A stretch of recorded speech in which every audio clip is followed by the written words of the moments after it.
कासोळा येथे KTC truck व ट्रॅव्हल्सचा भीषण अपघात.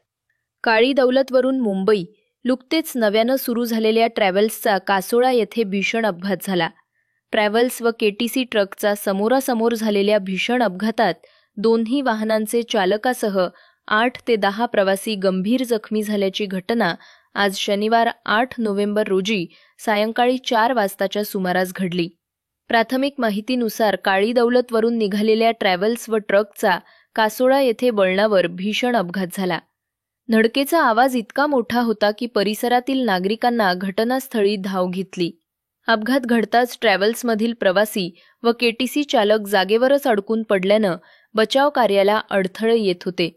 नागरिकांच्या मदतीनं जखमींना बाहेर काढून तातडीनं पुढील उपचारासाठी पुसद येथील रुग्णालयात पाठवण्यात आल्याची माहिती मिळालीय. अपघातस्थळी वाहतूक काही काळ विस्कळीत झाली होती.